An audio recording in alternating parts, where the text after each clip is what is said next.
Bismillahirrahmanirrahim. Assalamu alaikum. Hello friends. Today நம்ம channel பார்க்க போறது ஒரு எம்மியான பிரேக்ஃபாஸ்ட். நம்ம பண்ண போறது சிக்கன் மேக்ரோனி.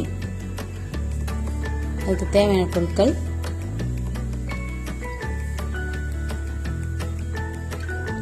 மேக்ரோனி 1/2 கிலோ, அரை மூடி தேங்காய் எடுத்து நான் பால் பிழிஞ்சு வச்சிருக்கேன். Chicken kebab masala 2 table spoon, இஞ்சி பூண்டு 1 டேபிள் ஸ்பூன், உப்பு தேவைக்கேற்ப, சிக்கன் 200 எடுத்திருக்கேன். நான் போனோட எடுத்திருக்கேன். உங்களுக்கு போன் பிடிக்கனா போன்லெஸ்ஸாக எடுத்துக்கோங்க. கேரட் 100, உருளைக்கிழங்கு 100, பீன்ஸ் 100, தக்காளி மீடியம் சைஸ் 3, வெங்காயம் 4, மல்லி புதினா, பச்சை மிளகாய்.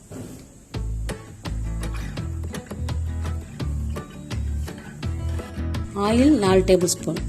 நான் செக்கில் ஆட்டினேன், கடலில் தான் எடுத்திருக்கேன். ஆரம்பத்தில் எங்களுக்கு கொஞ்சம் பிடிக்காமல் இருந்துச்சு, போக போக பழகிக்கிட்டோம். அது உடம்புக்கு நல்லதுங்கிறதுனால நீங்களும் போக போக பழகிக்குங்க, யூஸ் பண்ணி பாருங்கள், நல்லாயிருக்கும். ரெடியாக இருக்குது. நம்ம குக்கர் அடுப்பில் வச்சு 4 டேபிள் ஸ்பூன் ஆயில் ஊற்றி, ஆயில் கிட்டனது வெங்காயத்தை போட்டு நல்லா வதக்குவோம். வெங்காயம் நல்லா வதங்கட்டும். அதுக்காக கோல்டன் ப்ரௌன் அளவுக்கு வதங்கிடக்கூடாது. ஒரு 3/4 பதத்துக்கு வதங்குற வரைக்கும் வதக்குவோம். நான் செய்கிற மெத்தட் வந்து சூப்பியாக இருக்கும். இந்த மெத்தட் வந்து சாஃப்டாக சாப்பிட்றவங்களுக்கு பிடிக்கும். இன்னொரு மெத்தட் வந்து அரிசி எப்படி நம்ம வடித்து கொட்டுவோமோ அது மாதிரி வடிச்சிட்டு ஆஃப் பாயில் வடிச்சிட்டு மசாலா கிண்டி அதை வந்து அப்படியே சேர்க்குற மெத்தட் ஒரு மெத்தட் இருக்குது.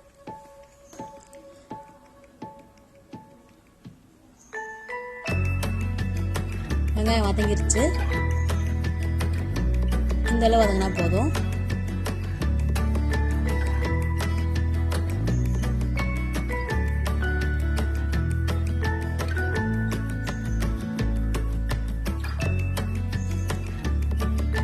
அடுத்து இஞ்சி பூண்டு 1 டேபிள் ஸ்பூன். அதை நல்லா பச்சை வாசம் போக நல்லா வதக்குங்க.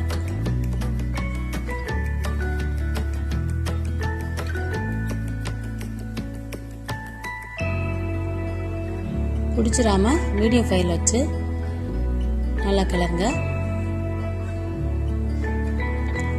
அடுத்து பச்சை மிளகாய், தக்காளி,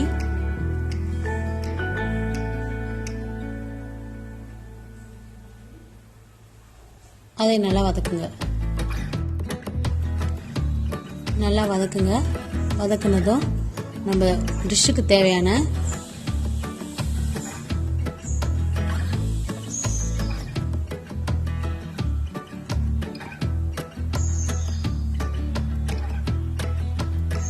பாதி உப்பு போட்டுப்போம். அப்பதான் தக்காளி பழம் நல்லா மசியும்.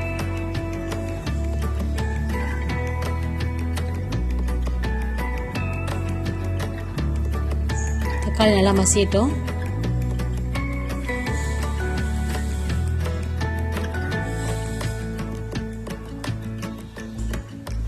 இஞ்சி பூண்டு தக்காளி எல்லாம் நல்லா மசிந்தாதான் நல்லா இருக்கும்.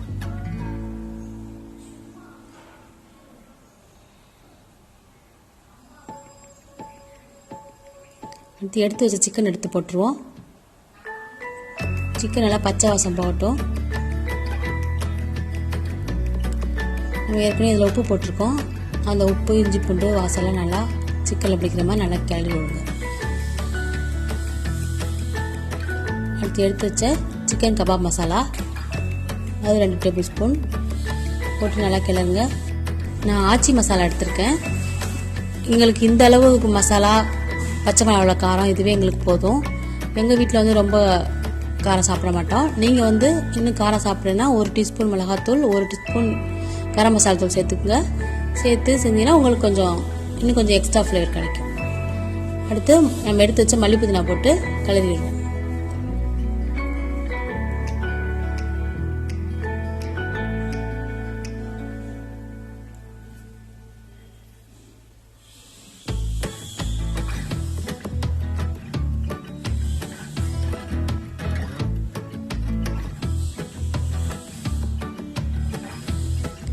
நம்ம எடுத்து வச்ச வெஜிடபிள் எல்லாம் ஆட் பண்ணிடுவோம்.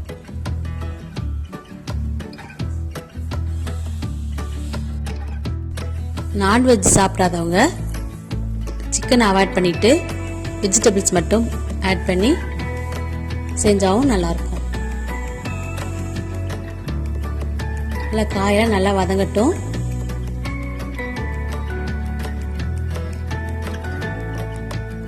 நல்லா கிண்டி மீடியம் ஃபயரில் காய் வதங்கி வேகிற அளவுக்கு ஒரு 2 நிமிஷம் வெயிட் பண்ணுவோம்.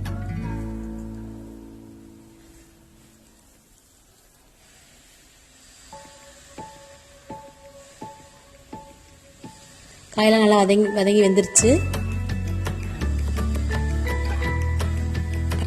எனக்கு 1/2 கிலோ மக்ரோனி ஒரு பவுல் இருந்துச்சு.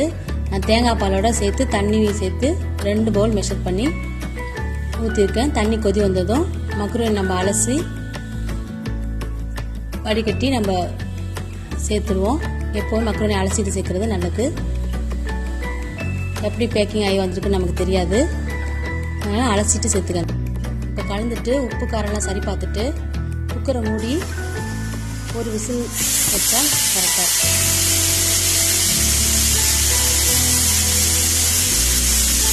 விசில் வச்சுட்டு அடுப்பை ஆஃப் பண்ணிடுவோம். மக்ரோனி நல்லா சாஃப்டாக வெந்திருக்கு. மக்ரோனி நிறைய ஷேப்பில் கிடைக்கும். நான் எல்போ ஷேப்பில் உள்ள மக்ரோனி எடுத்திருக்கேன். அதான் நல்லா ஈவனாக வேகும். நீங்கள் மக்ரோனி கழுவும் போதே பழசா புதுசான்னு தெரிஞ்சிடும். பழசா இருந்தால் அரிசி கலர் தண்ணி மாதிரி இருக்கும். புதுசாக இருந்தால் நல்லா மாவு கலந்த மாதிரி தண்ணி வரும். நீங்கள் புதுசாக இருந்தால் டைரெக்டாக வேக வச்சுக்கலாம். மைதா கெடுதின்னு எல்லாருக்கும் தெரியும். இருந்தாலும் நம்ம ப்ளஸ்ஸாக வெஜிடபிள்ஸ்லாம் ஆட் பண்ணிக்கிறதுனால நமக்கு உடம்புக்கு நல்லது தான்.